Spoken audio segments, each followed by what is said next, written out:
15.4장에서는 앞에서 배웠던 상대 속도에 대한 운동에서 이제 조금 더 발전을 해서 가속도 얘기까지 하는 거예요. 왜냐하면 15장이 운동하기잖아요. 그러니까 속도, 가속도를 다루는 거니까 이걸 할 건데, 우선 여러분들이 알고 있는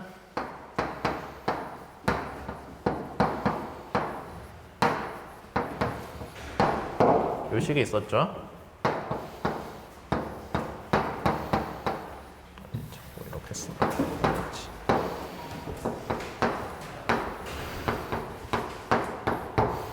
이렇게 했습니다. 그러면 이제 얘를 시간에 대해 미분하면 이거 구할 수 있다는 건 알고 있죠? 시간에 대해 미분을 해볼게요. 우선 VB를 시간에 대해 미분하면은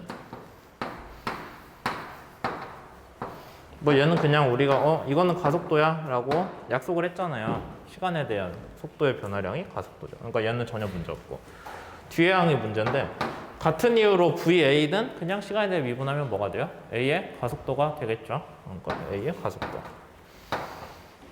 얘는 그대로인데 이제 얘가 좀 애매해요. 이거 보면은 우리가 자주 했던 얘기긴 하지만 크로스 프로덕트가 엄연히 곱셈이잖아요. 곱셈이 들어간 애의 미분은 어떻게 해요? 앞에 거하고 뒤에 거하고 순서 바꿔주면 안 되겠죠? 앞에 거를 미분을 하고 뒤에 거 미분한 거 더하기 앞에 거 그대로 두고 뒤에 거 미분한 거 이렇게 되겠죠. 그러면은 좀 정리를 해봅시다. 이건 우리가 가속도인 거 뭐 변하지 않으니까. 근데 얘는 뭐라고 정의를 새로 해줘야 됐어요. 얘 오메가를 우리가 뭐라고 불러요? 각속도라고 부르죠. 말 그대로 속도긴 속도인데 회전하는 속도잖아요. 이 병진 운동하는 속도가 아니라 얘를 앵귤러 엑셀러레이션이라고 앵귤러 벨로시티죠. 벨로시티라고 불렀는데 얘를 한 번은 시간에 대해 미분을 해주면은 그냥 우리 생각에 속도를 미분해주면 가속도니까 각속도를 미분해주면 얘는 각가속도라고 불러주자 라고 하는 거죠. 근데 걔는 A라고 쓰면 헷갈리니까 우리가 알파라고 써주기로 합니다.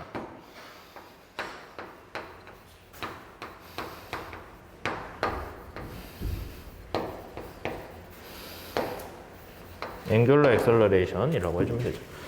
그 다음에 크로스 프로덕트 RBA는 손댈 게 없죠. 원래 생긴 그대로 나왔으니까. 이해되죠? 지금 새로 하나 배웠어요. 각 가속도라는 용어를 우리가 쓰자라는 거. 정확히는 뭐다? 시간에 대한 속도의 변화율이다. 그 다음에 오메가는 손 안 댔으니까 그대로 있고, 크로스 프로덕트 얘 보면 뭐예요? 시간에 대한 RBA의 변화율이잖아요.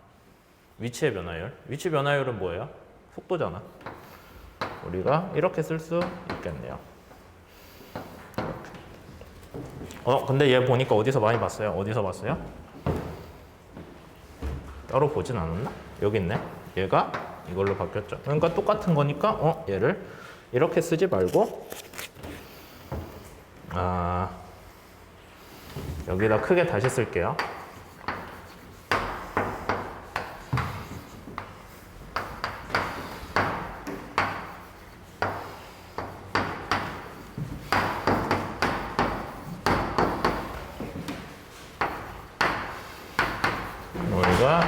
이렇게 정리를 할 수가 있습니다. 여기 괄호를 한 번, 두 번 했으니까 두 번 닫아야겠죠. 이제 이 식을 봤을 때 그럼 여러분들이 주의해야 되는 게 여기 괄호가 있으니까 얘 먼저 해줘야 돼요. 우리가 일반적인 곱하기는 괄호 이거 순서가 의미가 있어요? 보통 곱하기는 전혀 없잖아요. 스칼라 곱하기 몰라? 이렇게 하든 상관없잖아요. 얘를 먼저 괄호를 치든 곱하기는 상관없잖아. 근데 크로스 프로덕트는 외적은 벡터에 대한 외적은 순서가 상관이 있거든요. 여러분들이 만약에 잘못 생각을 해서 이거를 앞에 있는 것부터 해줘도 되겠네? 얘 무조건 뭐 나와요? 같은 방향 벡터끼리는 외적을 해주면 값이 0이 나오거든요. 그러니까 얘가 0이 돼요. 그럼 0에다가 무슨 벡터든 외적을 하면 다 0이겠지 당연히. 그러니까 그렇게 하면 안 된다고요. 얘는 반드시 얘 먼저 해주셔야 됩니다. 그 다음에 이걸 해주죠. 어쨌든 이런 식으로 나오고, 그럼 우리가 이제 가속도에 대해서 어떻게 쪼개서 생각을 할 수 있냐. 얘는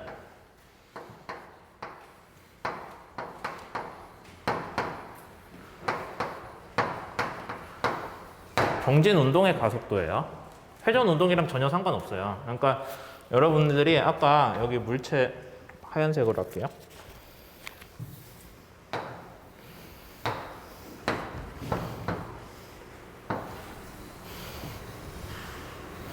물체가 전혀 안 닮았네.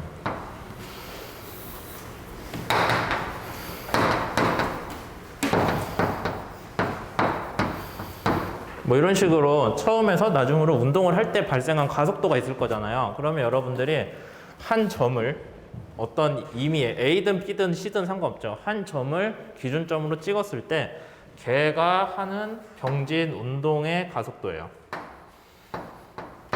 얘가 하는 병진 운동의 가속도. 그러니까 기본적으로 얘도 어떻게 간다? 처음에 똑같이 가는 거예요.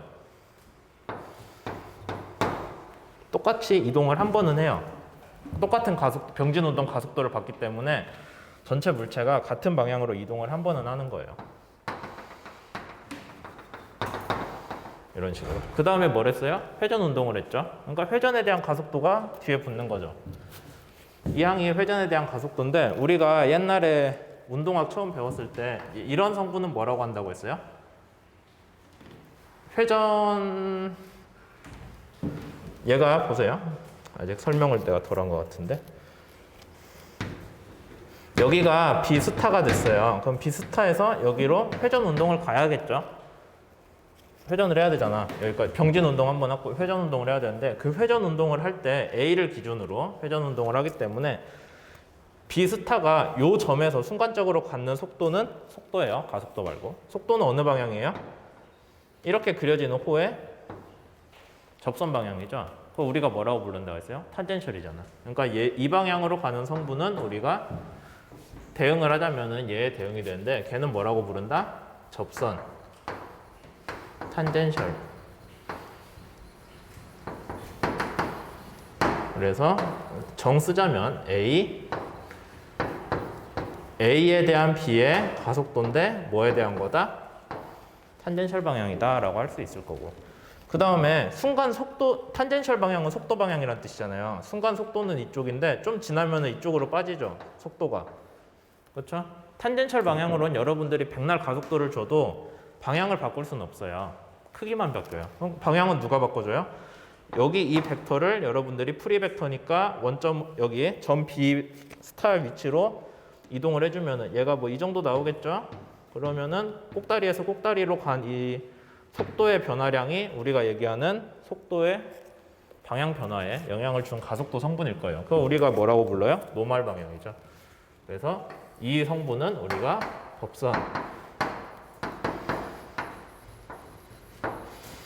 노말이고, 얘는 정 쓰자면은 노말입니다.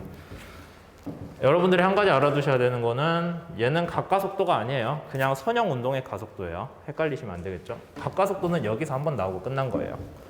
이렇게 돼서 여기까지 우선 노말 방향, 탄젠셜 방향 성분으로 탄젠셜 방향 성분 한 번 하고, 그 다음에 노말 방향 성분으로 이동을 하게 되는 거죠.